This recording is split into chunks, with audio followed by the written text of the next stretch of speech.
You are holy, holy, holy God. Good morning, Kevin McCullough. Glad you're with us live from New York. It's the Kevin McCullough Show. We've got a very thoughtful, thought-provoking, binge-thinking kind of broadcast headed your way this morning. So we hope you'll be here for the full 2 hours. And thank you to every single one of you joining us throughout America on television, on radio, and online. No matter where you are, we are appreciative of the fact that you're there. Thank you, thank you, thank you. We've got some tough stuff to talk about coming up this morning, so it's important that before we get to that, we fill our mind with truth. We think about truth, and that's why the God thought comes first. We talk about three things on every Kevin McCullough show: God, life, news. God being the source, origin, foundational wellspring of everything that is true. And from there, we base everything else on in terms of what we think and talk about. And we are grateful for those of you that go through this exercise with us each day. By the way, you can join us online for the God Thought and listen to the day's God Thought at the God Thought page at thebingethinker.com. It's easy to do. Just click on God Thought at the top of the page on thebingethinker.com. But what are we studying? What are we looking at? What have we been thinking about during the God Thought? Well, that's the question. And the book is He's God and We're Not. It's written by Ray Pritchard. You can get a free copy downloadable at his website. keepbelieving.com is where you find that. But the concept of this book is to look at what are called the 7 spiritual laws, the 7 laws of the spiritual life that Ray Pritchard breaks down. And we've gone through 4 of them in completion. We're on number 5. We started in January. The first 3 deal entirely with God's sovereignty. He's God and we're not. Law number 1. Law number 2, God doesn't need us, but we desperately need Him. Law number 3, God always supplies that which He demands. And then we turn the corner. Law number 4, what you seek, you find. If you seek God, you will find Him. If you seek death and destruction, you'll find that too. If you seek a way to waste your time, it's easy enough to do that. You'll certainly find it. All in all, what you seek, you do find. And that brings us to the 5th spiritual law, which is that active faith releases God's power. Now, this is the second one of the 5 laws that deal with kind of our interaction with God, our responsibility, what we are bringing to the table, so to speak, as it's been established in the first 3 that He's sovereign and provides everything we need to have a relationship with Him. So how does a relationship with God get interrupted? Well, it's not interrupted from His part. It can only be interrupted from ours. So it's either something we do not believe or that we don't seek. And at the end of the day, active faith releasing God's power even has benefits that go far beyond what just that immediate circle of our life has to do with. But for the majority of this law, we've been looking at what is faith, and Ray continues that discussion today as we look at today's God Thought. He says, faith sees what is really there, even though others see nothing at all. Faith believes what is true, even though others don't believe it at all.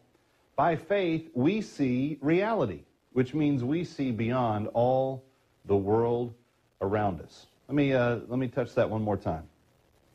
Faith sees what is really there, even though others see nothing at all. Faith believes what is true, even though others don't believe it at all.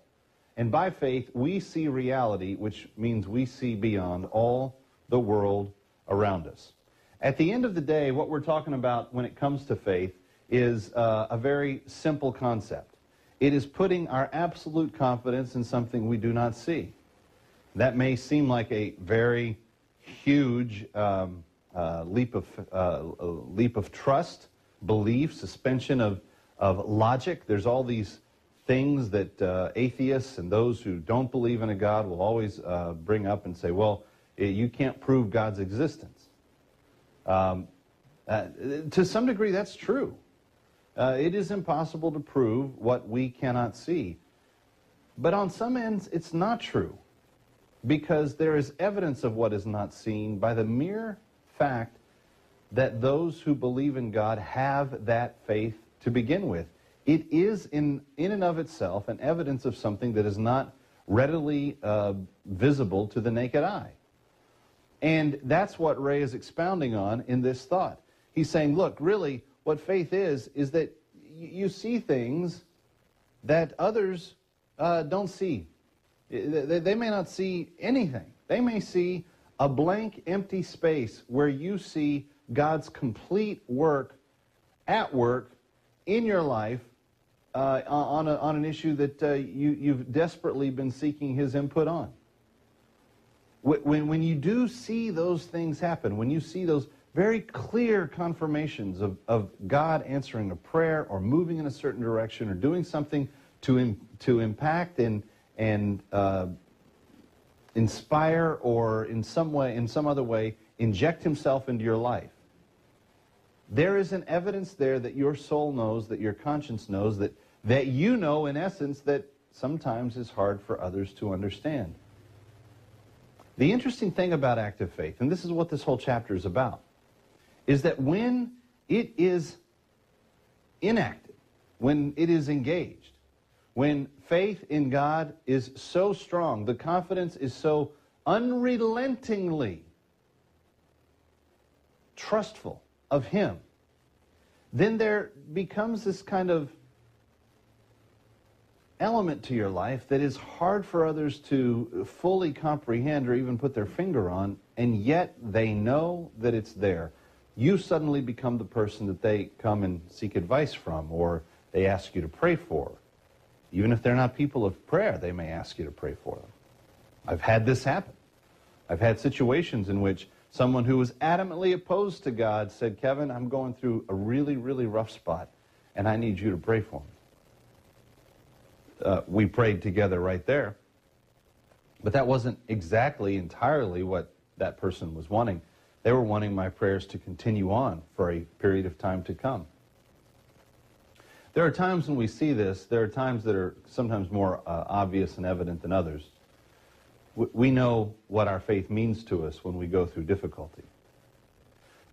Sometimes we see lessons learned in difficulty, disease, death, discouragement, things that we deal with that have us strongly torn down emotionally, and yet when people look at it from the outside, there's this element of strength that they see to the things that I've been through. And there's been a couple of seasons that were really, really tough. When I went through the death of my mother, when I was 17 years of age, there was an entire high school that was watching me in that process of losing Mom and seeing how I responded to that and seeing what God did with me in the midst of that. And on the other side of her death, and as the weeks went by, there was this adjustment that I came to understand that God had not abandoned us. He had not even abandoned Mom in those final weeks and days. That there was very much an empowering of her spirit that was amazingly forceful to the people that came to her hospice room.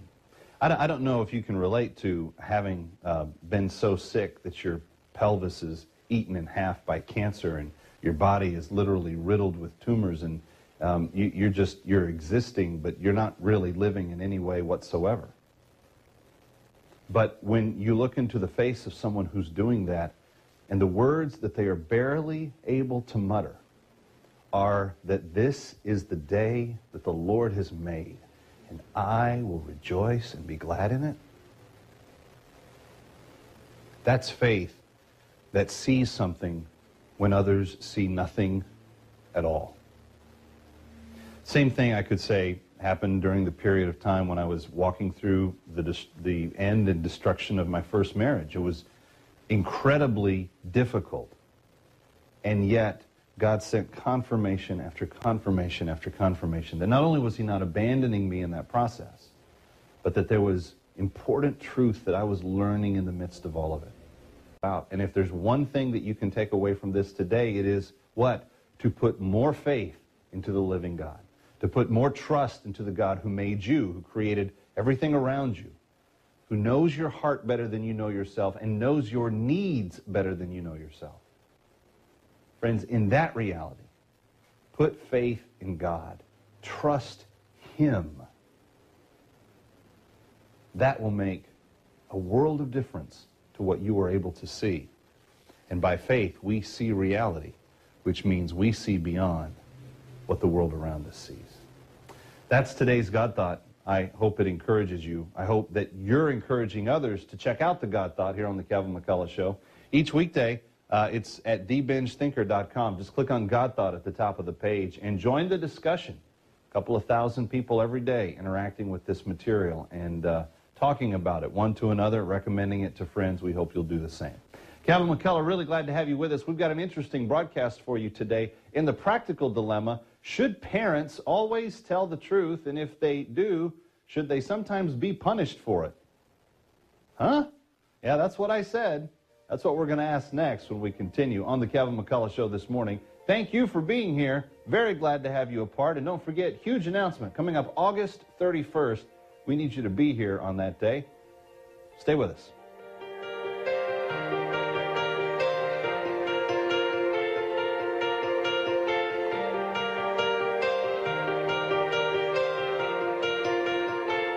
What heart could hold the weight